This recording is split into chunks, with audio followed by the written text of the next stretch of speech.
Olá, seja bem-vinda a mais um episódio de Vive Pod. Hoje eu estou com um terapeuta. Não, a gente combinou que não ia ser terapeuta, calma. É psicanalista, não é isso? Isso. Estou e com um professor de enneagrama. A gente já falou de enneagrama, mas eu preciso trazer mais um pouquinho para vocês disso dentro de relacionamento. Hoje nós vamos falar sobre relacionamento que acaba. Lucas Pessim, seja bem-vindo ao Obrigado. podcast. Essa é a sua câmera, quando você quiser falar um oi, olá, pode ir nela lá e falar olá. Oi. É isso. Lucas, ele trabalhou como engenheiro na Embraer quase 20 anos Isso. e jogou tudo pro ar para cuidar de gente. Não exatamente jogou pro ar, mas sim, troquei de carreira. Explica isso. Há quanto tempo isso aconteceu? Porque muita gente trocou de carreira de pandemia para cá.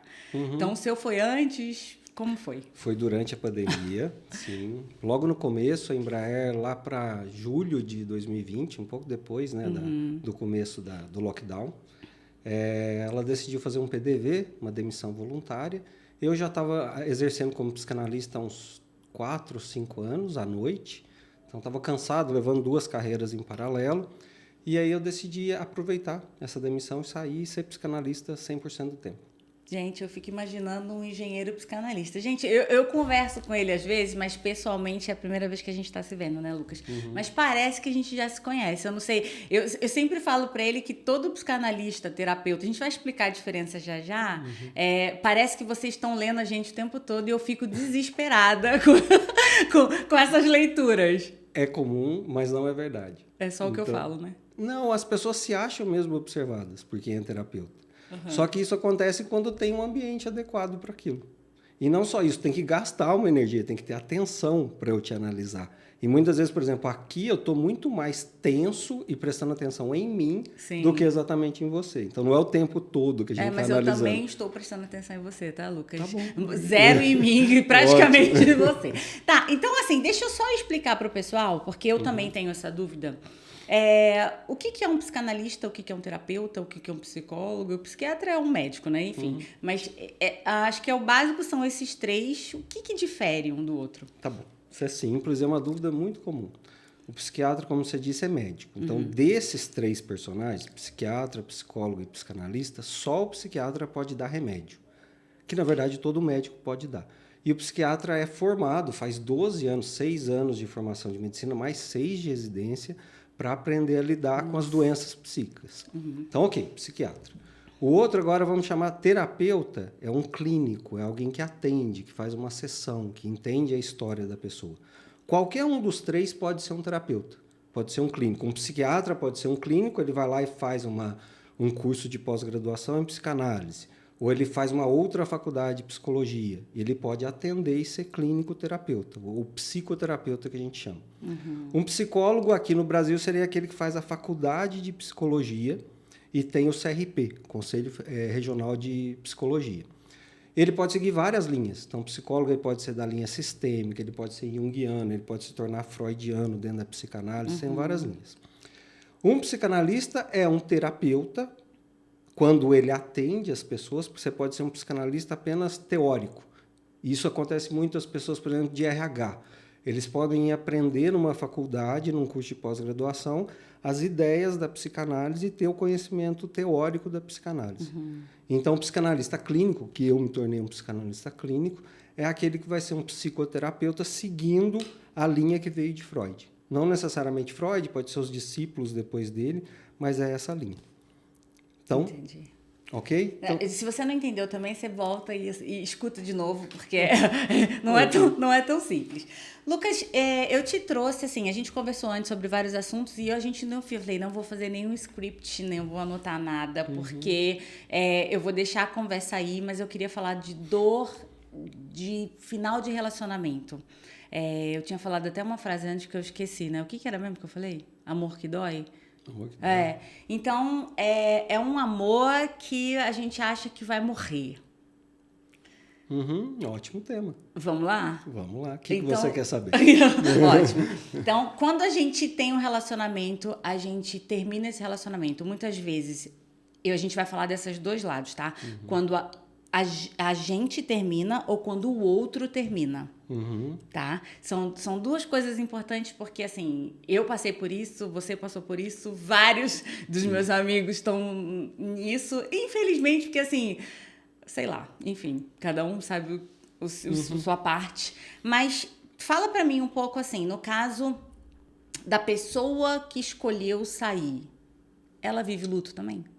Claro, com certeza. E essa palavra eu acho que nem todo mundo entende. Explica um pouco. Um luto de relacionamento é como o luto de uma pessoa que morreu. Só que nesse caso, infelizmente, a pessoa está viva, né? Então, e sim, quem terminou ou quem é terminado, ele vai viver um luto. Talvez quem termina, ele já viva o luto junto com a outra pessoa. Mas ele está se despedindo de alguma forma, inclusive para poder chegar à conclusão que não quer mais ficar com aquela pessoa. Já quem é terminado, normalmente, embora ele tenha sinais ao longo do tempo, ele tem uma surpresa maior e ele parece, talvez eu não sei dizer quem está sofrendo mais ou menos, sofrimento é uma coisa muito particular, mas a gente nota que quem é terminado, pela surpresa ou por ele não querer terminar muitas das vezes, ele vai sofrer bastante. E esse luto, como vai ser pego de surpresa, ele pode ser um luto dolorido que pode acabar até numa doença psíquica, numa depressão, uma coisa desse tipo, não é raro. Depende muito de como aquilo era importante para ele ou como era inesperado esse término, ele vai viver aquela dor. Olha, eu sei que é muito delicado, né? E você falou uma frase interessante, porque geralmente quem termina vive o luto no processo, ainda antes de terminar oficialmente. Fala um pouco disso. Então, na verdade, por experiência própria, eu não tenho muito. Eu tenho experiência de ser terminado, certo? Mas o término... Então, a gente vai trocar experiências aqui. Quem termina, né, pelo menos na clínica eu vejo com os meus pacientes, os meus clientes de terapia, é um processo que, e, na verdade, algumas pessoas elas tendem a tentar encontrar uma certeza. Né? Então, o outro me sacaneou, o casamento não está mais legal, o relacionamento não está mais legal. E eu, na clínica, eu tenho desenvolvido um jeito de tentar segurar um pouco isso. Porque, no fundo, não é questão de você decidir ou não terminar. E, às vezes, realmente é saudável terminar. E, às vezes, é saudável até para aquele que não queria terminar. Mesmo que a pessoa não veja isso no começo. Mas a decisão para isso, a gente fala que deveria ter pelo menos um protocolo mais adequado. Primeiro, para você ter certeza e se apropriar disso, eu quero terminar. E segundo, para causar o menos mal na relação um para o outro. Protocolo individual? Eu diria assim, no fundo, uma empatia pelo outro. Então, muitas vezes, estou falando mais como psicanalista e atendendo as pessoas. A pessoa, então, ela vai se convencendo que ela deve terminar aquele casamento. Casamento, relacionamento, hoje em dia, né, não necessariamente é um casamento. E isso pode demorar um bom tempo.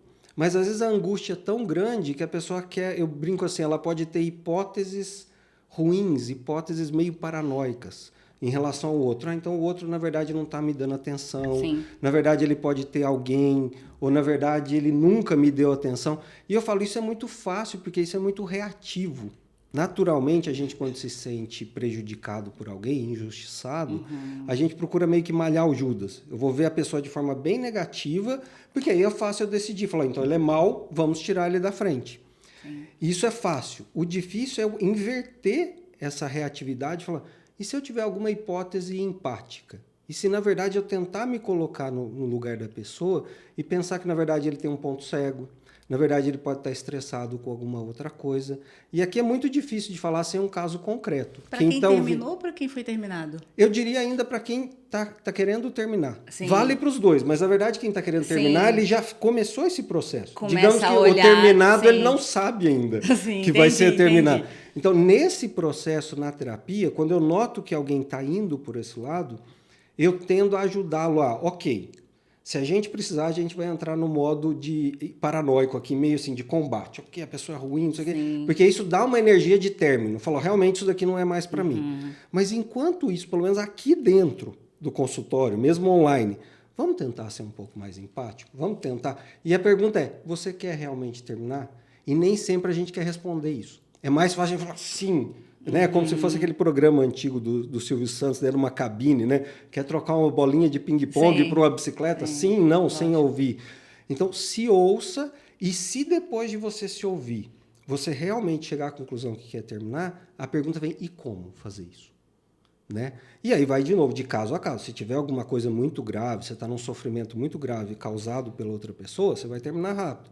Mas se não, aí que eu falo do protocolo como eu também terei... Agora não é exatamente uma empatia, porque eu tô... Mas como eu gostaria de ser terminado. Né? A gente pode inverter mais ou menos aquela ideia. Sim. Se eu fosse terminado, qual que seria um jeito digno de fazer isso? Então eu vou sentar, vou conversar, vou explicar para a pessoa o que está acontecendo, ou não, só vou dizer que eu não quero mais. Então, você já... os términos, né, que antigo, a gente brinca, o cara sai para comprar um maço de cigarro e nunca mais volta. Depois de 25 anos de casamento, né? Então, assim, não é um jeito digno de se terminar. Sim. Agora, precisa também falar e ficar fazendo uma DR durante 3 dias? Eu não sei. Isso. Mas essa questão é importante, inclusive, se a pessoa quer manter aquele relacionamento numa outra dimensão.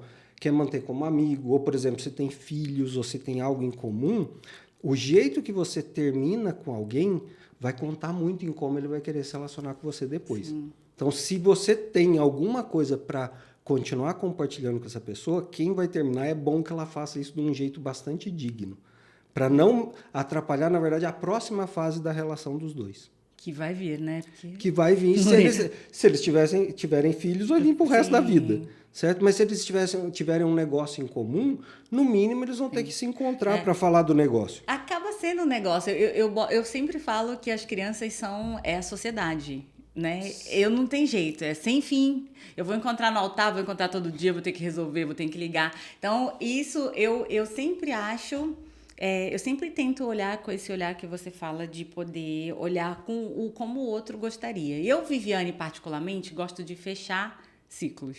Uhum. Né? A gente estava conversando sobre isso, eu gosto de escrever, eu preciso entender, pum, fechou. Uhum. Eu sofro 3 dias, uma semana, acho que não mais que isso. Uma semana acho que é meu limite. Uhum. Mas tem gente que fica nisso e se afunda, e como é que fica? Porque isso acaba virando um problema emocional. Sim, de novo. Que eu entendi, você terminou o relacionamento, certo? Então, pelo menos terminou o relacionamento. No fundo, você foi fazendo um processo, se estava em terapia, não estava, mas imagina, você deve ter conversado com amigos, com amigas, ter se aconselhado, ter pensado, dormido sobre aquilo. Então, você processou. Agora, quando você diz, mesmo assim, depois eu quero fechar isso, é isso que é interessante. O luto não é porque você terminou que você fez todo o luto. Uhum. Porque uma coisa, eu já ouvi isso também muito de paciente, a pessoa decidiu se separar, então está muito, muito claro que ela não quer mais. Mas no dia que o outro vai embora, eles moravam juntos, aquilo dá um buraco na pessoa enorme. Porque é como se faltasse algo dentro Então tem um luto do lugar, do espaço que aquela pessoa ocupava na sua vida. Depois vai ter a relação que pode ser boa ou ruim com essa pessoa se tiver filhos, por exemplo. Então o luto continua um pouco. Mas, de novo, ele está adiantado em relação a quem foi terminado. E talvez seja mais fácil. O que eu vejo, assim, normalmente o que se torna patológico, a palavra patológica, quando se torna uma doença, algo muito ruim, normalmente é quem é terminado e de forma inesperada, seja porque ele realmente não viu ou ele não quis ver os sinais de que ia terminar. Então, essa pessoa ela é pega de surpresa e, às vezes, ela se recolhe de uma forma muito, muito demorada. Então, essa ideia dos 7 dias ou de um prazo para sair do luto, ele não faz muito sentido. Sim. Eu acho isso muito individual também. A gente não tem como falar assim, mas eu imagino que você, um pouco mais sistemático, tenha ficado dentro do sistema um pouco mais para poder sair do luto. Porque isso que você falou, eu vejo muita gente falando assim, eu não quero mais essa casa, muda. Tem gente que muda de apartamento. Eu já vi mulheres que trocaram de roupa. Acabou, não quero esse guarda-roupa mais. Cortar o cabelo, é muito comum. Vira loira. Mudar o cabelo. Sim. A mulher tem uma coisa simbólica que o cabelo mostra, às vezes, a virada que ela deu na vida. Isso é muito comum. Então, concordo. Cada um tem um processo. Então, o que aquele amor, o que aquela relação significava para a pessoa? A gente nunca sabe. Uhum. Se há uma coisa que a gente aprende na psicanálise ou sendo terapeuta, é assim, o que me move é completamente diferente do que te move. Uhum. O valor que alguma coisa tem na minha vida ou na sua vida, mesmo quando a gente compartilha a vida, é diferente. Uhum. Então, mas no fundo é como se fosse uma crise, né, que a gente fala. Existe uma crise no casamento ou no relacionamento, mas essa crise normalmente ela começa dentro da própria pessoa. Então, existem crises, por exemplo, porque não tem filhos e um deles queria ter, ou porque um queria morar fora e o outro não quer, ou porque o estilo de vida está diferente. Então, os motivos, eu brinco assim, né? Tem uma frase do escritor russo muito famosa que fala que As famílias felizes são todas parecidas. As famílias infelizes são infelizes a cada uma à sua maneira. Os relacionamentos é a mesma coisa. Genericamente, a ideia é a mesma. Relacionamento feliz são irem no shopping, sei lá, no cinema, passearem, curtirem a vida em comum. Agora, a infelicidade vem de um monte de coisa. Então, às vezes vem de outro lugar, da carreira da pessoa que não está legal, atrapalha o relacionamento afetivo. Então, não dá para dizer exatamente o que causa... Mas o que vai terminar um casamento é uma crise pessoal. Que vai ser transferida para a crise do relacionamento. Porque você está interno, depois a hora que você externa, aí já era. O que a gente fala é como se a gente tivesse andado no que a gente quer da vida, e a gente quer várias coisas da vida. Uma delas é um relacionamento, para quem quer um relacionamento sério, e aí a expectativa dele mudou. Então ele olha para aquela pessoa que está junto e fala assim, não tá rolando, não é isso. Não dá mais para construir com essa pessoa aquilo que eu desejo da vida. Mas ela só descobriu isso, às vezes, 10, 20 anos depois. Então tem uma crise dela em relação a ela mesma. E que ela descobre que só dá para construir isso, às vezes, sozinho. Eu preciso abrir um parênteses, que você falou uma frase aí agora há pouco que me intrigou. Falou das pessoas que querem ter relacionamento. Nós nascemos para ter relacionamentos. Isso é difícil de dizer. O ser humano é um ser gregário, sem dúvida. A gente não consegue viver sozinho. Né? Inclusive, para sobreviver hoje em dia... Se não me engano, eu vi essa notícia agora faz alguns dias. Alguém decidiu fazer um hambúrguer, assim, um hambúrguer como de lanchonete, do zero. Então, ele tinha que produzir tudo. Ele tinha que produzir o próprio trigo para fazer o pão, tudo. Ele gastou, acho que é uma coisa de $7.000. É um americano, se eu não me engano. Então, é meio que para brincar. Como é que pode um sanduíche que custa, sei lá, R$20, R$15, você gastar $7.000 para poder fazê-lo se for... Então, viver em sociedade, a espécie humana, o que a gente é muito bom exatamente é fazer conexão. A gente é muito melhor do que qualquer um. A gente olha as formigas, as abelhas, são legais as conexões dela. Tem uma hierarquia, tem um funcionamento direitinho. Mas a gente vai muito além. Agora, dizer que um relacionamento... Por isso que a pergunta é qual relacionamento? Amor. Se for relacionamento amoroso, afetivo, erótico, não dá para dizer, né? Então, vamos brincar. Tem um ser humano no mundo que são os religiosos que fazem parte de ordens, de instituições em que ele tem que não ter ninguém. Um padre, por exemplo. Sim. Então, como assim?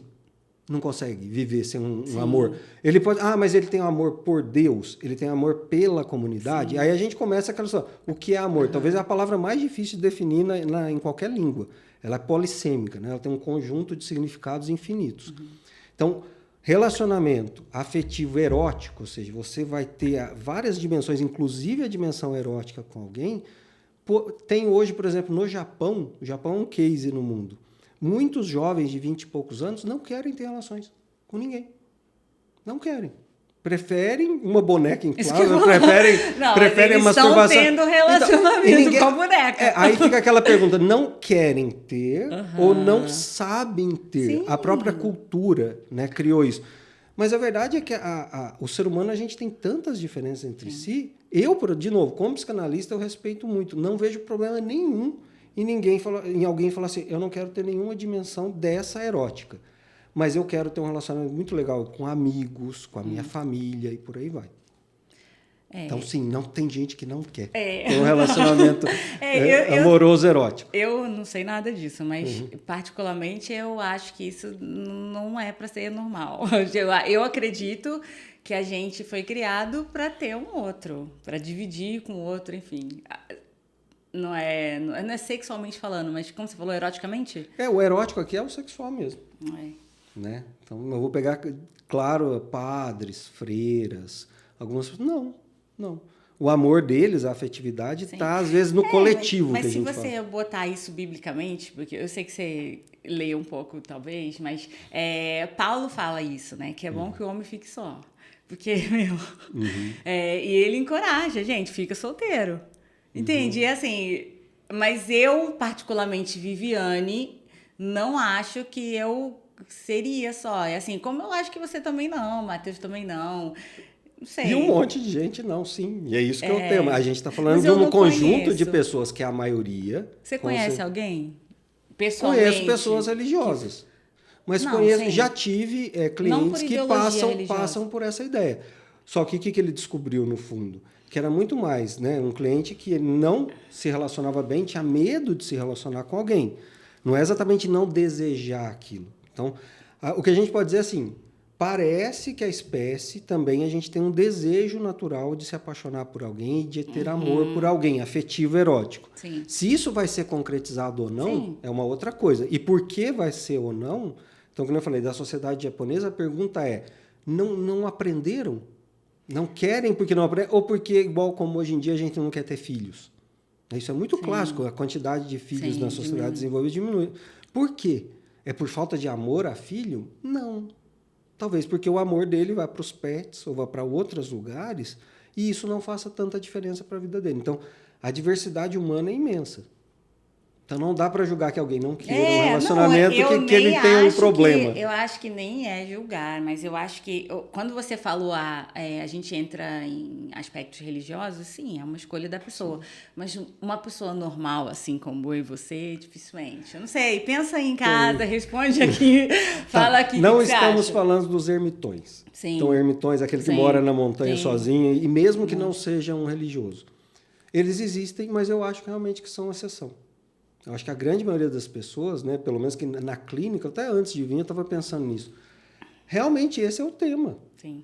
Depois, talvez o segundo depois seja trabalho, a relação de satisfação com o trabalho que a pessoa tem. É um tema muito que gera muito sofrimento para muita gente. Mas o grande tema é amoroso. Amoroso, afetivo nesse de um casal, de um cônjuge. E depois talvez tem com os filhos, aí depende com os pais. São pontuais também, né? Mas o grande tema hoje em dia é de relacionamento numa clínica. Pelo menos na minha. Não sei se para toda a clínica. Assim. Eu também acho. Mas esse outro ponto que você falou de profissão também. A gente tem visto cada vez mais as pessoas, principalmente na pandemia, olharam muito para o trabalho e falaram assim, gente, vale a pena isso, né? E uma coisa conecta com a outra. Sim. Normalmente, quando a gente está insatisfeito no trabalho e a gente está, por exemplo, a pessoa decide, já trabalho o dia inteiro, vou fazer uma outra faculdade porque eu quero fazer algo da vida. Aquilo às vezes atrapalha o casamento. O cônjuge dele que convivia com ele pode não gostar dessa ideia dele ter menos. Então, as duas coisas estão muito próximas. Pelo menos do trabalho para o relacionamento, não tanto do relacionamento para o trabalho, a não ser que quem conviva com você, se relaciona com você, não aceite você fazer uma transição de carreira, não aceite você fazer algo que existe também, às vezes por ciúme, alguma coisa desse tipo. Meu Deus, aí tem que ir para fazer terapia, né? A pessoa é muito louco, né? Eu acho esse universo assim de terapia. Eu sempre fui muito resistente à terapia. Então, quando eu me separei, eu não fui nem fazer terapia por causa do casamento em si, porque eu mesmo vivi o luto, já fui vivendo no processo, então para mim é muito mais fácil, mas muito mais fácil entre aspas, porque eu sofri demais, eu emagreci demais, sofri demais, só chorava, enfim, mesmo eu sendo a que optou de sair. Por isso, a gente vai chegar já na outra parte do que é como você falou, o despedido, não é o... Quem termina e quem é terminado. O terminado. O terminado. A gente vai chegar nisso, mas, Lucas, voltando a esse negócio que eu falei da terapia, muitas pessoas eu acho que ainda tem muita resistência sobre isso. Eu era uma delas e eu fui fazer terapia profissionalmente. Porque eu falei, gente, eu tenho 2 faculdades, sempre fui mãe e esposa e agora não sou nada. E muitas mulheres passam por isso, tá? Muitas, assim. Eu tenho visto cada vez mais mulheres que se dedicaram à maternidade e ser esposa e cuidar do lar. Porque eu fiquei 20 anos casada. Então, quando você olha para isso, eu falei, eu fiquei mais tempo, eu me conheço mais tempo dentro do casamento. Eu casei com 21, tô com 41. Eu me conheço mais tempo dentro do relacionamento, de casamento, do que fora. Então, quando eu olho para Viviane, depois que eu saí do relacionamento, eu falo, agora ferrou. E eu imagino que isso seja o porquê que eu fui procurar terapia. Na verdade, eu não queria. Minha irmã que falou, você precisa, faz algumas, por favor. E o podcast saiu dessas terapias. Eu fiz apenas 3. E o podcast saiu daí e porque é uma realização realmente. Eu não estava pensando nem tanto no financeiro, porque eu sei que é um processo, né, que eu preciso caminhar, mas eu sou totalmente realizada nisso. Eu amo isso. Então, ótimo. traga, quando você puder, assim, se você puder falar disso, do profissional tá ligado ao relacionamento, quando você falou assim, a pessoa desiste de mudar muitas vezes para não incomodar o outro ou não separar, entende? Aí fica naquela, vai ficar naquela, aí chega uma hora que, e agora? Não tem mais como segurar. Fala disso, por favor. Tá bom. Então, calma, gente. Então, de novo, a gente adoece ou a gente entra em sofrimento, vamos dizer assim, por várias causas. Tem um senhor, ele era um psicoterapeuta muito famoso, morreu não faz muito tempo, chamava Paulo Gaudêncio. Eu gostava muito dele, que ele falava assim, a gente tem que exercer bem todos os papéis que estão dentro do nosso desejo. Então, e eles vão aparecendo. A gente, não necessariamente alguém queria ser pai ou mãe, numa certa época da vida, às vezes, mas chega uma hora que ele tem desejo daquilo. Então, não necessariamente, eu, por exemplo, quando eu me formei, eu queria ser só engenheiro. Eu gostava de matemática, de física e olha lá. Então, nem passava pela... Mas conforme eu vou andando e conforme, inclusive, eu vou sofrendo na vida profissional, eu falo, cara, tem que ter alguma outra coisa aqui. E aí começa a despertar o meu desejo. Mas uma vez que você tem desejo de exercer algum papel, então, o papel de mãe, o papel de esposa, o papel de profissional, um papel social de uma pessoa que faz voluntariado e ajuda a comunidade, quando você é tolhido nesse papel, isso causa uma dor muito grande. E uma sensação muito grande de injustiça, inclusive com quem está. A questão é se o outro está impedindo mesmo isso ou não. Então, de novo, tem casos e casos.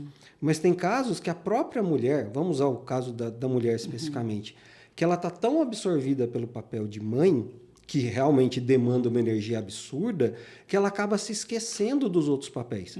Quais são os outros papéis? Não só de esposa, de mulher. O papel, quer dizer, ela sozinha com ela mesma. O papel de profissional.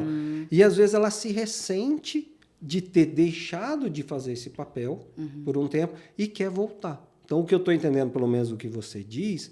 Você terminou o casamento, então não precisou de terapia. Na verdade, ninguém precisa de terapia para nada, né? Assim, a terapia é só uma atividade humana. Se eu falasse assim, você precisa fazer pilates. Como assim? Né? Não, porque pilates é bom. Não existe nenhuma imposição de nada. Se você faz a terapia, se você quiser a terapia, se você vê sentido e valor naquilo. Então, talvez o teu sofrimento com o casamento, que deve ter existido, que um término de um casamento nunca é fácil, você tenha processado ele com alguns amigos, com você mesma, de outra forma. Depois você entrou num sofrimento que talvez você começou a patinar. Quer dizer, o que eu faço da minha vida? Como é que eu reconstruo o meu papel social de profissional? E aí, talvez casou com a terapia, que alguém, infelizmente, meio que te obrigou, mas às vezes acontece da gente ser obrigado a fazer um exercício físico que a gente gosta, né? Mas é daí, então, que eu estou entendendo, a tua terapia serviu para você reconstruir ou construir a tua carreira profissional. Quando eu olho para mim, eu não me arrependo de nada. Eu vivi realmente aquilo que eu queria viver, entende? Sendo mãe, esposa, mas chegou uma hora que eu falei, agora eu quero mais. Entendeu? Então, isso, eu imagino que é o que a gente falou agora, que muita gente vai levando com a barriga, né? Como a gente fala, vai deixando pra frente, igual vocês. Talvez se não tivesse a demissão voluntária, você estaria na Embraer até hoje. Tem grande chance. Então nós seres humanos, eu acho que a gente é muito assim, né? Procrastinador, talvez. Ou, sei lá, ou pessimista, ou achar que não é pra gente, que não vai dar certo. E pouca gente tem. Entrando um pouco daqui a pouco em personalidade, a minha personalidade, que a gente vai descobrir um pouquinho, falar um pouquinho de autoconhecimento, é muito vai. Vai sem medo. Aliás, ou vai com medo. Enfrenta. E assim, talvez a maioria das pessoas não sejam assim. Eu não sei dizer uma proporção. Eu acho, mas deve ter gente dos dois lados. Então, assim, a gente pode ter mais zelo, mais cuidado ou mais audácia numa certa situação. As duas coisas demais são ruins. A gente ter zelo demais, a gente paralisa. A gente fica grudado naquilo que talvez já não sirva mais. Uma profissão, um casamento, seja o que for. Se a gente tiver audácia demais, ou seja, não tiver a capacidade de parar e olhar, a gente pode estar jogando fora alguma coisa legal e se arrepender. Então, mas é comum, pelo menos aí vamos voltar para o tema do relacionamento, ou mesmo uma carreira profissional longa, quanto mais longo, mais difícil tirar aquilo. Porque a gente se conforma àquele papel. Então não é fácil a gente deixar algo que a gente é reconhecido. Então a gente fala, né, por exemplo, da Embraer, é uma empresa muito boa. Eu estava lá há quase 20 anos, gostava, demorei para achar o meu lugar, achei meu lugar, gostava do que fazia, mas eu não dava conta de tantas frentes que eu tinha aberto lá fora. Eu era psicanalista, eu era professor já de Enneagrama, às vezes no final de semana. Mas para deixar foi uma dor terrível também. Mas então eu tinha que ter qual é o zelo e a audácia minha ali. E aquela balança, uma hora depois de 4, 5 anos que eu fui levando isso, eu decidi que não, está na hora de me arriscar. Quão mais rápido a gente se arrisca ou não, isso é uma questão de personalidade mesmo. Aí o Enneagrama até mostra que algumas, e que eu estou entendendo a sua talvez, é uma pessoa um pouco mais impetuosa. Né? Uma vez que ela tem o desejo de mudar, ela... Não, eu vou me propor a fazer isso mesmo que seja difícil. E tem gente que é mais retraído e mais devagar nesse movimento. E tá tudo bem, né? E tá tudo bem. Na verdade, a terapia, o que a gente fala, eu brinco, a terapia serve muito para te colocar questões ao contrário do que você é. Qual que é a sua tendência natural? Sim. Então eu brinco assim, quem tem uma personalidade parecida com você, quando ela está na terapia, eu vou tentar puxar o freio de mão dele. Peraí, vamos refletir um pouco. Eu já entendi que você é bom de pular em cima do perigo e resolver. Ótimo, isso é uma qualidade maravilhosa. Mas nesse caso, você tem certeza que você olhou tudo? E quem é mais retraído, a gente vai tentar, de alguma forma, fazer com que ele se coloque numa posição mais corajosa, mais enfrentadora. Eu acho que, para mim, a palavra é equilíbrio, né? É uma coisa que eu luto diariamente. E, assim, eu aprendi isso no Enneagrama, que é o meu... Eu não preciso ser nem 8, nem 80, né? Isso. Porque eu preciso ser o equilíbrio. E eu levo essa palavra sempre. Equilíbrio, calma, foca, traz para o centro, né? Então, assim... Vamos falar do terminado? Tá bom. Porque coitado. Coitado, é visto como coitado, é porque brincando. você está puxando a sardinha para o seu lado. Sim. Mas não é, eu não acho que é isso. Eu acho que é mais você negar as coisas que você está vendo, você falou isso, muito, porque... Não tem como não dar sinais, né? Ou você nega, ou você realmente pega de surpresa e realmente sofre mesmo tudo que tem que sofrer. E às vezes você descobre que, foi o chute que eu precisava para poder... Isso, né? Aquela piada, né? Até um chute na bunda te faz andar para frente, né? Mas Então tá, então sim, eu diria, de novo, não dá para falar todo o relacionamento. Tem pessoas, né, relacionamentos mais abusivos, no sentido até né, psiquiátrico da coisa... em que a pessoa que está sendo terminada, na verdade, merece aquilo porque ele estava causando mal a outra, assim, de uma forma a olhos vistos, às vezes. Né? Mas se não é esse o caso, a responsabilidade... Tem uma coisa, eu não sou dessa linha, mas a linha da constelação familiar, às vezes ela fala um pouco disso, sempre existe 50% de responsabilidade para cada lado, numa relação. Né? Então, dizer que não tem... Agora, a questão toda é que quem é terminado, às vezes, ele tem mais esperança. E o outro já diminuiu a esperança que havia. Dizer que o outro também não tinha esperança. Por isso que parece, às vezes, que está descasado só no tempo, digamos assim. Né? Então, aquele que termina, ele já olhou para aquilo algumas vezes, e já viveu e reviveu, e chegou à conclusão, cara, isso daqui não vai dar certo mais. Né? Eu não vou conseguir mudar essa pessoa não vai mudar, ou eu não vou conseguir mudar para ir na linha dessa pessoa. Então, o que é terminado, ele só está mais esperançoso. Ou, como diz, eu tenho um mentor que ele fala uma coisa que parece até de engenharia, muito simples agora. Custos e benefícios. Então, a gente não nota, mas todo relacionamento, tudo que a gente faz, a gente tem um benefício que a gente extrai daquilo e um custo que a gente extrai. Né? Sair para fazer exercício físico. Se você minimamente não consegue ver os benefícios, você não sai. Porque, teoricamente, o próprio corpo está mais preparado para fazer reserva do que exatamente gastar energia. Mas você sabe, não, eu vou, na verdade, ficar muito bem, eu vou ficar bem disposto, eu vou ficar bem fisicamente, eu vou ficar bem psiquicamente, e vale o esforço, esse custo de eu sair todo dia, de eu sair 3 vezes por semana para fazer um exercício. No relacionamento é assim. Então, o que me parece é que, na verdade, o terminado, quando ele é pego mais de surpresa, ele tem uma esperança, porque o benefício para ele ainda é muito grande em relação ao custo de terminar. E quem terminou inverteu essa relação. Ele acha que aquela relação tem mais custo do que benefício. Mas é porque estava fora do time, exatamente isso. Eu acho que viu primeiro. Qual o papel de conversar sobre isso antes? Porque tem gente que faz terapia de casal. A terapia de casal seria o lugar Pra melhor alinhar. lugar exatamente para dizer a relação de custo-benefício de cada um. É. E meio tentar, ao mesmo tempo, a hora que se diz isso, tentar achar um novo contrato de movimento em comum. Porque, no fundo, acontece uma separação porque não há movimento. Mas as Ele pessoas trava, mudam, né? Lucas? As pessoas mudam. Mudam. Não tem... Presta atenção. Por isso que a crise é interna. Vamos voltar a falar disso porque eu gosto. Ó, vamos supor, eu casei com 21. Eu tenho 41, eu não sou mais a mesma que casei com 21. E é difícil porque a gente espera que o outro ande ou veja as coisas na sua perspectiva, nas suas experiências, com as coisas que você viveu. Porque eu fui fazer o autoconhecimento e depois desandou a vida. Então, eu até brinco com a minha amiga que trouxe para mim a ferramenta do Eneagrama. Eu falo, Fabi, Vivi, calma, equilíbrio, pensa, isso. Mas eu despertei algumas coisas no autoconhecimento, mas eu não me sinto culpada.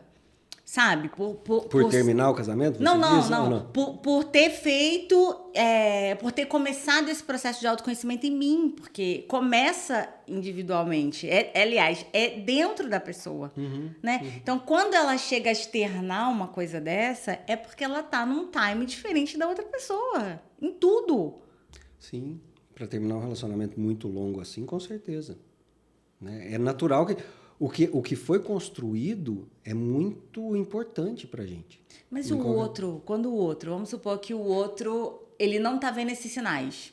Aí quando você já chega pra terminar, você realmente já tá terminado pra você. Você não vê... Quem termina. Sim. Ele não tem mais esperança, é isso que eu tô dizendo. E o terminado, ele sofre porque ele tem, ainda vê, como você falou, mais benefício do que problema, né? Isso. Você falou. Então, não seria um ajuste de time, porque às vezes a pessoa que foi terminada, ela quer um tempo pra coitada. Coitada, desculpa, mas você tá me entendendo, né? Pra tentar entrar na mesmo... Pode, sim. Na terapia de casal normalmente funciona assim. Mas a pessoa... O casal está em crise e mesmo quem vai terminar, ou quem está mais propenso a terminar, ele ainda tem uma reservinha de esperança que ele vai tentar pegar uma terceira pessoa, que é o terapeuta de casal, para poder se comunicar. Porque, no fundo, o que falta, todo término é uma comunicação. Quando a gente falou lá do protocolo, não é que você vai abrir mão da tua decisão de terminar. Mas qual é o protocolo para se terminar? Que jeito você vai terminar? Vamos fazer suave. Vai sair para comprar uma cigarro e nunca mais voltar? Ou vai conversar? E às vezes uma terapia ainda há uma esperança, mas tem gente que procura terapia de casal quase que decidida a terminar.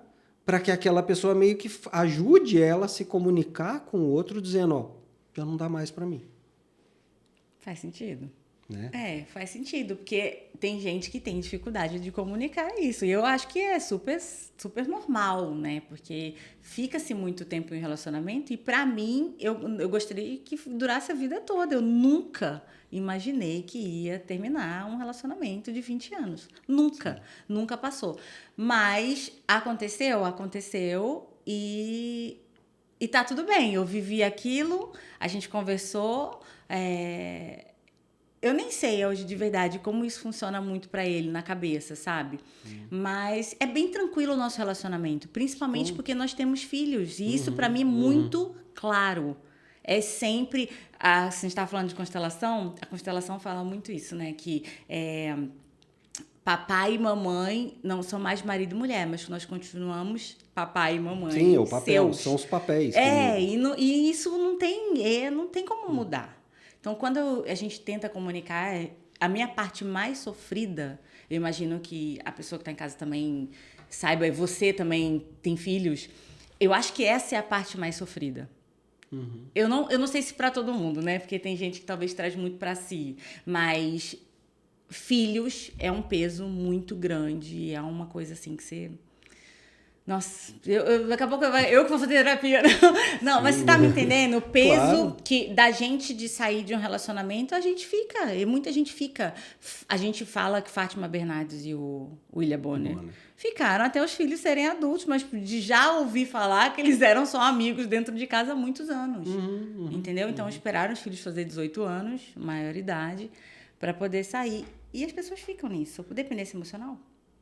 Não acho que é assim. De novo, é uma equação muito particular. Sim. E isso tem muito a ver com a cultura. Se você olhar, a gente não se separava, né? Digamos, há 50, 100 anos atrás, isso era muito mal visto.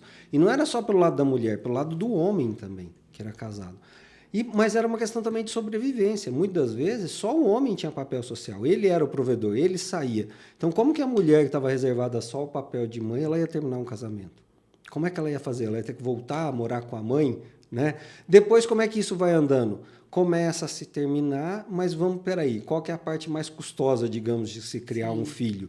Em termos do que a gente sente que é o mais importante para eles, que é na infância, a parte emocional, e também gastos com escola.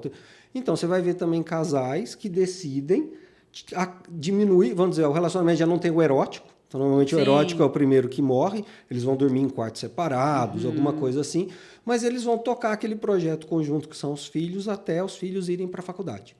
Os filhos vão para a faculdade, eles estamos livres, vamos nos separar. Né? Eu lembro de um colega meu de faculdade que foi assim, só que o dele foi no término, eram 2 irmãos, o primeiro, o segundo formou na faculdade, e no outro dia os pais vieram falando, a gente vai se separar. Eu pergunto, como? Que coincidência? Não é coincidência. Óbvio, ele já era um adulto, ele já entendia. Já tinha terminado há muito tempo. Mas por causa deles, tem a ver com a cultura desses dos pais dele que decidiram. Hoje em dia está cada vez menos necessário isso. Porque a mulher, com o papel social dela, a inserção dela no trabalho, ela muitas vezes fala, eu me banco.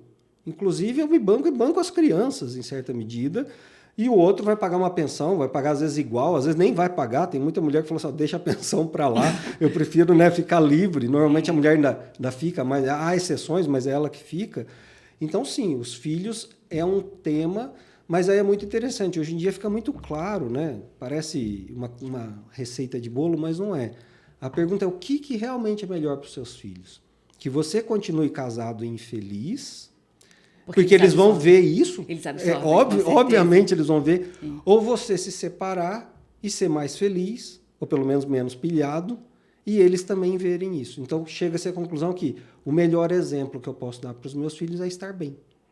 E se eu não consigo mais estar bem no relacionamento, eu tenho que sair. Inclusive, não só por mim, mas inclusive pelo exemplo que eu quero dar para eles. Mas isso só é possível, de novo, se a gente banca as nossas contas. A gente minimamente pode dar uma banana para o parceiro, certo? Ou a parceira. Minimamente ótimo. Minimamente ótimo. Então, eu acho, Lucas, quando a gente fala do terminado, eu sempre costumo falar que o ser humano não foi feito para rejeição. A gente pode falar a pessoa que for, a mais estudada, qualquer um, a mais zen, falou em rejeição, é alguma coisa que pega o ser humano de uma forma muito louca, né? E quando o terminado é terminado, a rejeição é muito forte. É uma sensação de rejeição, muitas das vezes. Ela às vezes é um abandono, né? Como se fosse abandonado por aquela pessoa, e o que é rejeitado também. Então não é exatamente, você é ruim, mas eu não quero mais conviver com você. Ele pode não dizer, né, nada, mas é uma exclusão. Sim. É como se você, então... Sim, e é essa dor que muitas vezes em quem é terminado pode se tornar algo patológico. Então não é só o fato de que ele ainda ama aquela pessoa, que ele queria continuar aquele casamento, relacionamento. É assim como ele lidar com uma sensação de que ele ficou um merda. Ficou alguém que é rejeitável ou rejeitado. E, na verdade, muitas vezes a doença psíquica vai de um adjetivo para outro, eu brinco. Então, assim, você foi rejeitado. No sentido que você sente assim. Então, eu não posso dizer se é ou não é. Só você pode sentir. Agora, ser rejeitado não significa que você é rejeitável. Você foi rejeitado por uma pessoa. E tem gente que ela é a mais importante da sua vida hoje? Sim. Perdeu a coisa mais importante da sua vida? Sim. Você julga isso. Isso é muito particular. Mas a questão é que tem uma parte, aí entra no Freud, que a gente chama superego, que é uma parte que julga a gente, ataca a gente. Ele pega e transforma esse adjetivo rejeitado em rejeitável. Então fala, você não presta e você nunca mais vai ser, ninguém mais vai gostar de você. E isso dá um looping interno, um sofrimento muito grande que pode causar uma depressão. Sim. A gente vê pessoas é muito comum olhar e falar assim, agora não quero mais saber de ninguém. Ou eu vejo também pessoas saindo de relacionamento, agora eu vou curtir todas. dane-se, eu vou pegar todo mundo, vou maltratar as pessoas também porque eu fui maltratado. Isso é o quê? Clássico? É clássico. São estilos, estratégias. A gente faz de tudo para lidar com o sofrimento. Uhum. O que a gente faz depende um pouco da época e do que a gente aprendeu. Então, quando você fala assim, vou sair e vou pegar todo mundo, às vezes é uma espécie de vingança que ele está fazendo. Né? Ainda vai postar aquilo nas redes sociais para falar, tá bem, né? Você me deixou, mas olha como que eu estou bem agora. Estou com fulano, estou com ciclano, estou saindo. Mas a verdade é que se isso não preenche, então a gente se defende da dor, né, de alguma forma, mas às vezes aquilo não dá conta.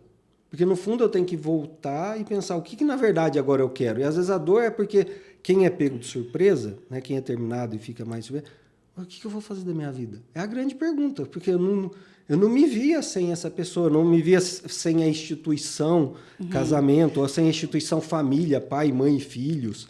Né? E aí depois ele descobre, por exemplo, no caso dos filhos, que não acabou. E aí é muito claro isso, mas... E é até interessante, parece óbvio quando você está de fora, mas quando você está dentro e está no sofrimento, é incrível como a pessoa se separa e fala, eu não sou mais pai. Né? Principalmente o homem, às vezes, que sai, a mulher que fica mais próxima dos filhos, mas você é pai, você pode fazer... Então, mas ele não sente assim, porque aquela ideia simbólica, família, que ele tinha, puff, desmoronou. E ele ainda precisa de tempo para reconstruir. Então, uma família separada. Mas é uma família, quer dizer, as crianças da família, a ex-esposa faz parte, porque eu honro que ela é mãe dos meus filhos, nós seremos sócios para toda a vida. Então, ela estar bem é bom para os meus filhos. Então, tudo isso precisa ser reconstruído. Né? E nem sempre é fácil. Nem sempre é rápido, eu diria. Vamos ajudar um pouco as pessoas, a mim, a você, a todo mundo. Nesse processo, Lucas, o que dá para fazer? Porque, assim, eu não tenho como derramar terapia na vida de todo mundo, nem todo mundo tem como. Nem deve. Eu falei, senão vira religião. Sim, mas vamos supor, como a minha irmã falou, você precisa fazer, e para mim, eu falo terapia resolutiva. Eu vou lá num ponto, converso sobre aquilo, eu não sou daquelas que... De ficar abrindo. Não, a vida, tem gente que tem 10 anos e o terapeuta quer dar alta pra pessoa, e a pessoa não... Eu conheço uma mulher assim, ela tá 12 anos, o terapeuta já deu alta pra ela várias vezes e ela não vai embora. Então, a gente cria uma dependência, né, talvez, de... Bom, calma. Então, voltando para aquele assunto do como a gente pode ajudar as pessoas terapeuticamente sem trazê-lo para terapia se ele não quiser. Ótimo. Então, assim, o que é uma terapia, no fundo? Então, digamos assim, a primeira coisa, o que Freud descobriu, né? É muito simples.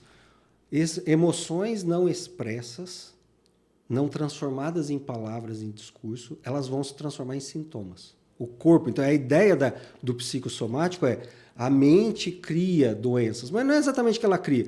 A gente tem uma reação que está lá com a gente desde as cavernas, como tem nos mamíferos, a gente tem medo, raiva, tristeza, tem um monte de coisa que foi feito para tirar a gente de uma cilada, de uma ameaça, de um perigo. E qual perigo maior para a gente do que terminar algo que nos dava segurança, estrutura, que é um relacionamento ou um casamento. Então, esse disparo emocional muito rápido, que vem adrenalina, que vem um monte de coisa, ele não pode ficar barato. Se ele não for processado por um caminho, ele vira doença. Então, no fundo, o sofrimento precisa ser dito. E precisa ser dito para alguém que o acolha.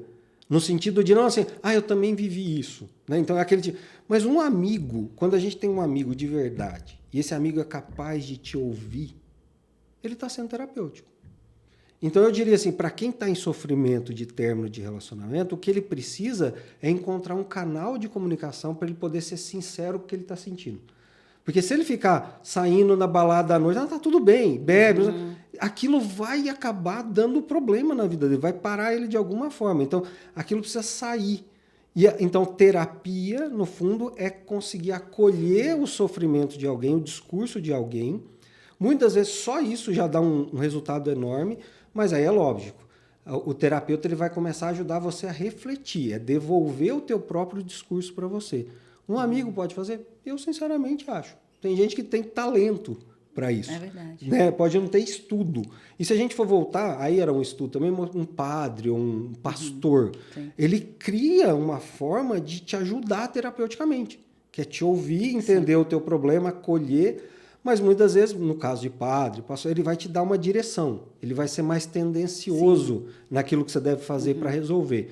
Um analista, normalmente, a gente brinca assim, eu não tenho compromisso nenhum com a solução é sua. Eu só tenho compromisso de você analisar o problema.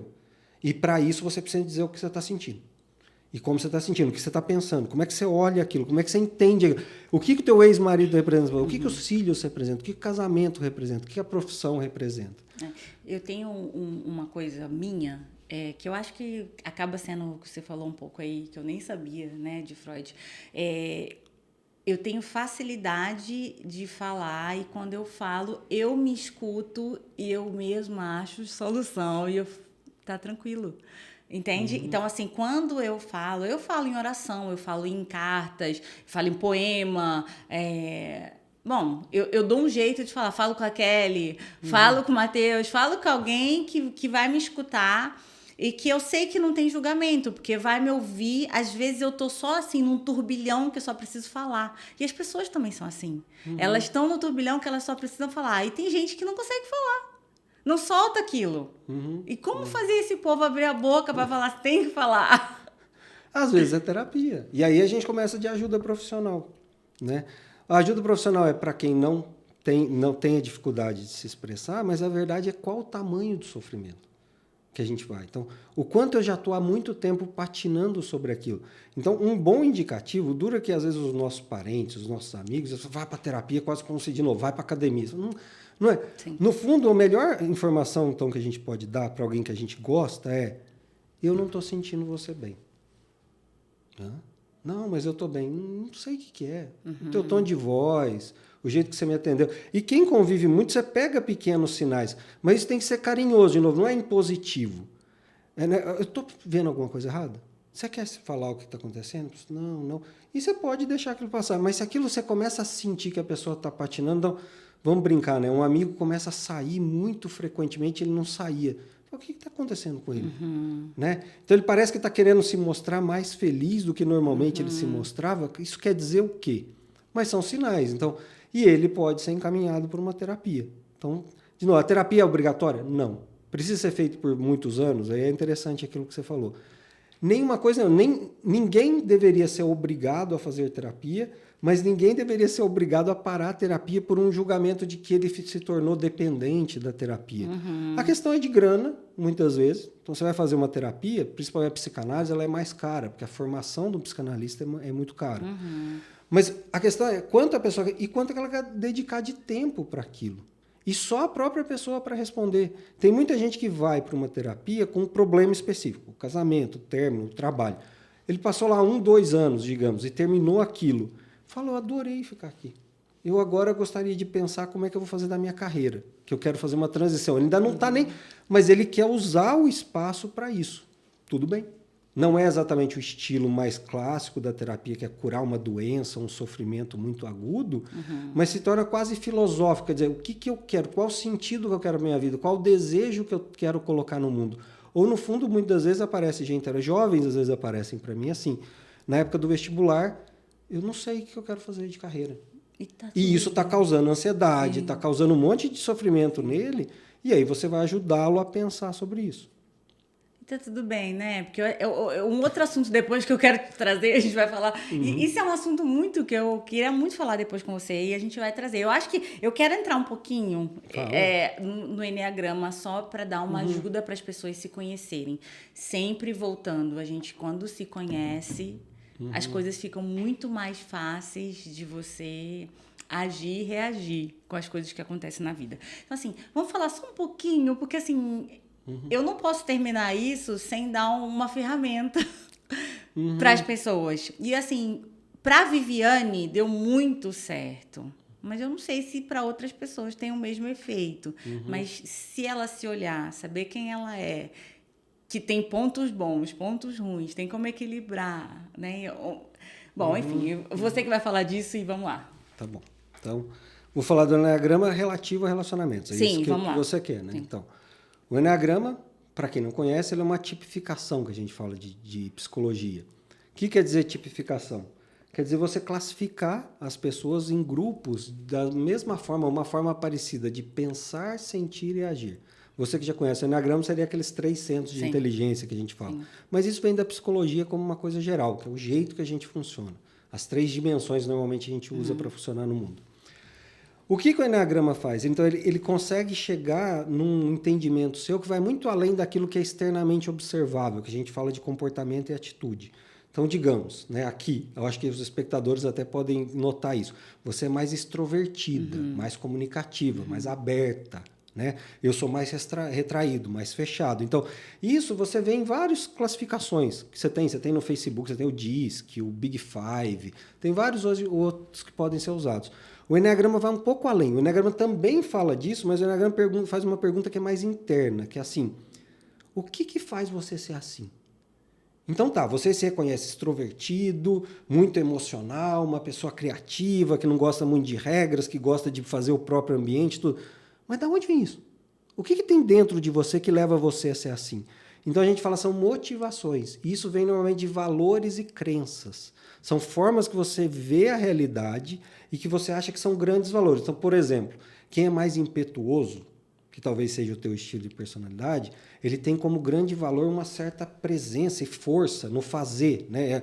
A vida, a vida vale quando você leva ela na direção do que você quer, do que você gostaria que fosse. Mas isso é um valor. Você vai ver uma pessoa que ele pode falar assim, não, eu acho isso um saco, trabalhoso pra caramba. Eu levo a vida, deixo a vida me levar, a vida leva eu. Igual o Zeca Pagodinho. Quer dizer, o barco mexeu pra cá, eu me adapto pra cá. Eu não preciso ficar eu no comando do barco, dizendo o barco vai pra lá, vai pra cá. Então, são estilos diferentes de olhar. Então, esse é o Enneagrama. E quando você investiga isso, é aí que tá.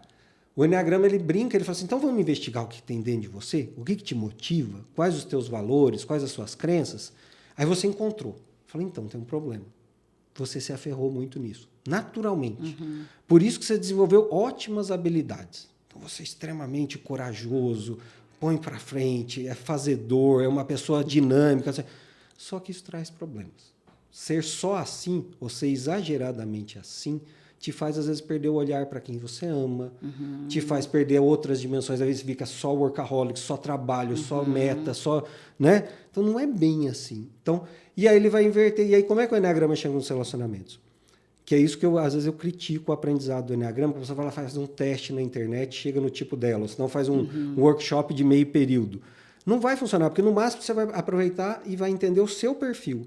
Mas a riqueza do Enneagrama é descobrir que tem outros 8 perfis diferentes de você, ou quando vai do subtipo, tem 26 subtipos diferentes de você, que eles entendem a vida, às vezes, completamente diferente. Eu brinco assim, às vezes, 180 graus de distância.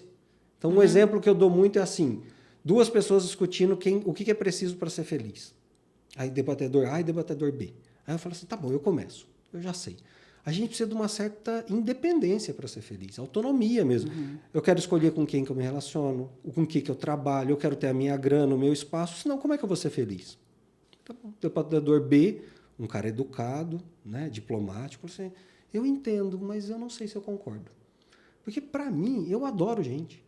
Meu Deus, eu não sei o que eu seria se não fosse relacionamentos. Então, eu adoro me relacionar, trocar, eu faço por você, você faz por mim. E isso é uma interdependência. Está longe de ser uma independência. Eu preciso do outro, eu preciso disso.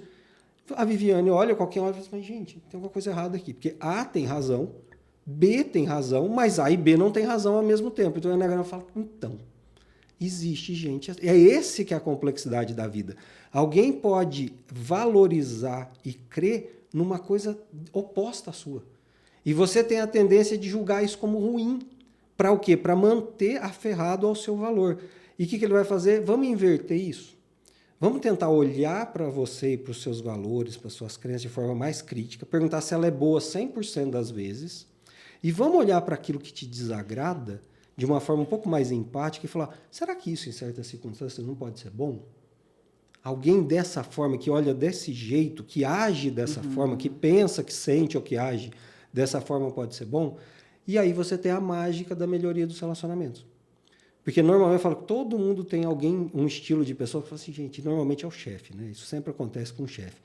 Eu falo, gente, eu não quero ser desse jeito nunca. Gente, assim eu não posso nem passar na mesma calçada.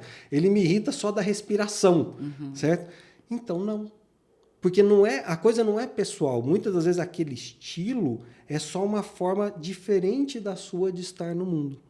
Então ele vai ajudar os relacionamentos e você aumentar a tua tolerância, a sua empatia, o seu entendimento.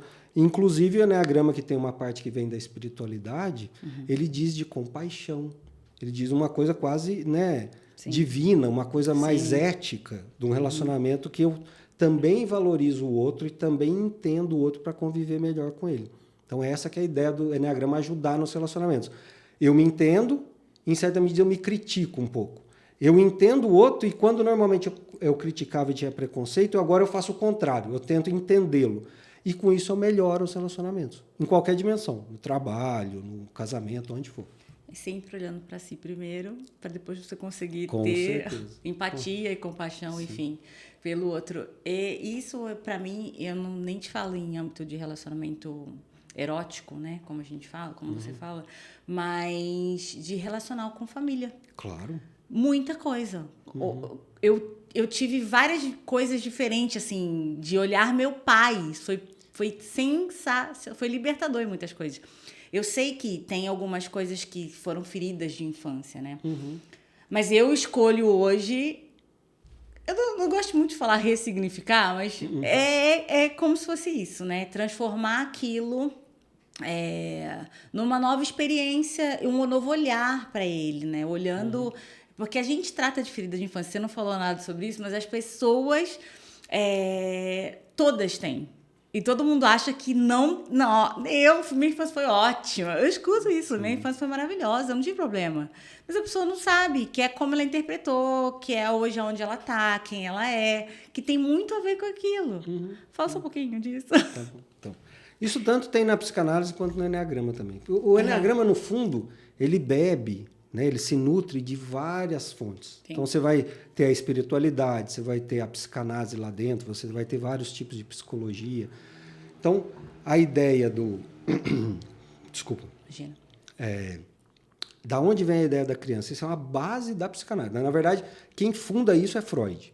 O Freud vai explicar aquilo que você sente, e principalmente aquilo que te atrapalha na vida, o teu sintoma de sofrimento, ele tem algo aqui agora, com certeza, tem a ver com o teu casamento, com a tua profissão, mas você está contaminado por algo que te aconteceu no passado, principalmente na sua infância. Então, não é exatamente assim, eu tive uma infância maravilhosa, a pessoa pode ter uma infância maravilhosa, mas de alguma forma ela ficou impregnada pelos valores, pelas crenças e pelos jeitões de quem criou ela, de quem estava em volta dela.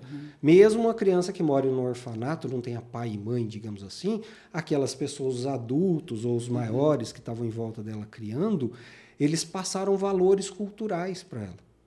E esses valores é que vão dar o problema, o enrosco aqui na vida adulta. Então, quando você diz, então voltando ao Eneagrama, que o Eneagrama também te dá uma perspectiva nesse sentido, é que pelo menos o jeito que eu ensino o Eneagrama, às vezes tem gente que ensina isso mais em retiro, já numa parte mais avançada, eu consigo trazer isso mesmo na introdução, no básico, existem histórias de infância, jeitos que você interpretou a relação que estava naquela casa, naquele ambiente inicial, e que você se ressentiu com aquelas pessoas. Então, assim, quem disser que ama completamente o pai e a mãe vai estar mentindo. Pai e a mãe, quando é essa história. Porque tem alguma coisa ali. Por quê? Porque você é diferente. Por natureza você é diferente. E você foi colocado num jogo de poder hierárquico muito desigual. Se a gente olhar uma criança, brinca com uma criança pequena, sei lá, até 1 ano, 2 anos de idade, ele não vê gente, ele vê joelhos. Certo? Tem joelhos enormes, parecem, né? É como se fossem grandes estátuas, falando aquela voz, né? Do pai mais grave, ou da mãe gritando. Então, tudo aquilo dá um pavor quando você é pequeno e você não entende ainda o mundo como funciona.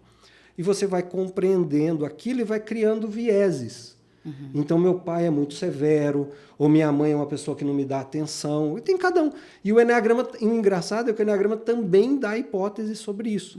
Então, ele diz, você é do tipo tal, depois que você descobriu, ele cria uma meta-história e fala, normalmente, quem é desse tipo, ele viu durante a infância uma relação de poder muito desigual, ele se sentiu rejeitado por alguém que ele amava muito na infância. E a pessoa, é verdade, meu pai, ou senão é minha mãe. Não sei. Então, aquilo faz sentido, que vai dar origem, inclusive, àqueles vieses, ao que ele valoriza, ao que ele crê, e que é invertido. E a gente, depois que aprende o Eneagrama, por que melhora?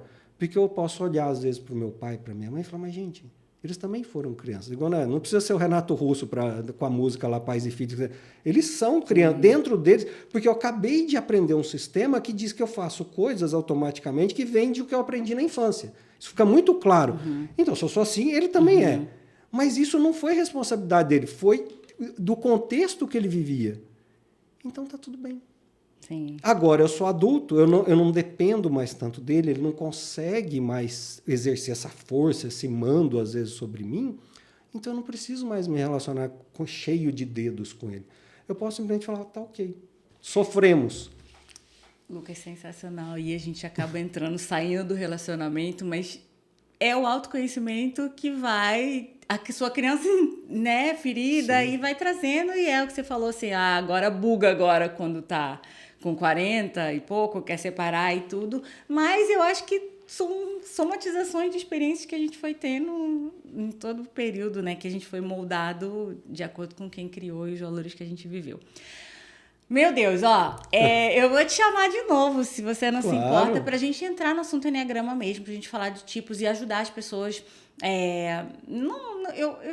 nem sei se dá para fazer isso. Não dá para fazer sozinho no final, assim. Precisa de uma direção, mas ninguém descobre para você o seu. Você não tem a riqueza do Enneagrama quando você simplesmente descobre o seu, você faz um teste, você lê um livro.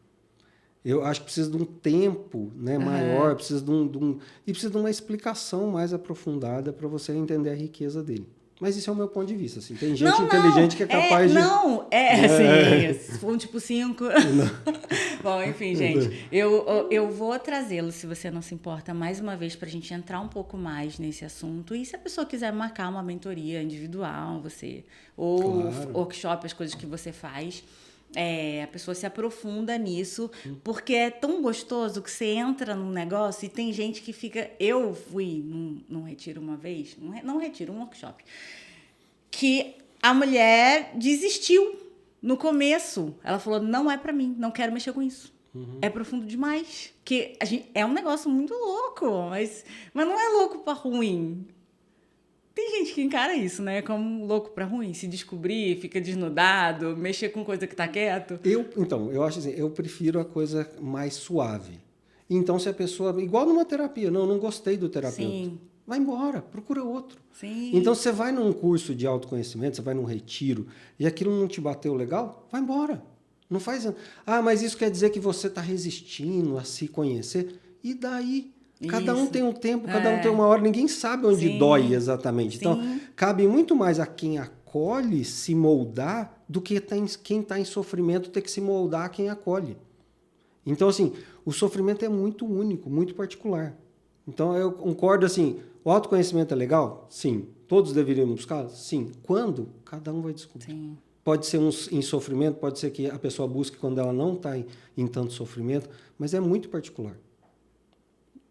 Como o ser humano, né? Como nós somos complexamente lindos, eu acho. Assim, para mim, esse assunto, eu gostaria de derramar em todo mundo o autoconhecimento, enneagrama, tudo isso, porque para mim foi muito bom. E assim, quando é uma coisa muito bom para você, você quer fazer alcançar outra pessoa, né? Então, fechando só essa parte do relacionamento, eu imagino que a gente vai falar depois sobre os tipos e tudo, e a gente pode cruzar um pouco mais essas informações aí porque é um outro podcast, com certeza. É uma coisa nova no Enneagrama, não tem muita literatura, mas já tem gente se debruçando sobre isso, escrevendo livro. Eu tenho até uma colega em Portugal que aprendeu o Enneagrama comigo, tudo, na linha na escola que eu aprendo, e ela escreveu um livro sobre isso. Quer dizer, aonde os relacionamentos dão mais certo e dão mais errado, dependendo do tipo, dependendo do estilo das pessoas. Sim. Então, dá para ter hipótese. Perfeito? Não, de novo, depende de quanto a pessoa se conhece, depende do nível de consciência que a gente fala no Enneagrama. Mas sim, o Enneagrama consegue ter dicas, eu diria, de como você pelo menos ter melhores relacionamentos com as pessoas. Eu imagino que a pessoa de casa é como eu adora dicas. Eu adoro dicas. Se eu pudesse ler assim, 5 dicas de tal coisa. Sim. Vamos trazer isso na próxima? Vamos. Então tá. Muito obrigada, Lucas. De nada, obrigado o Lucas você. veio aqui, ele está recém-operado. Ele tentou se camuflar um pouco, mas vocês estão vendo lá que não camuflou, não. Nem tanto. Ele tá recém-operado do ombro, mas ele prontamente veio para poder falar um pouco para vocês. E a gente quer esperar um pouquinho para você vir movimentando um pouco mais. Usar as duas mãos. Usar as duas mãos pra gente poder falar melhor sobre enneagrama e sobre personalidade, relacionamento e cruzar um pouquinho dessas informações. Ótimo, Muito obrigada. Bom prazer. Obrigada. Gente, beijo. Lucas, eu vou deixar o @ dele nas redes sociais. Ele falou que ele é, como é que é? Psicanalista que é reservado. Discreto. É low profile.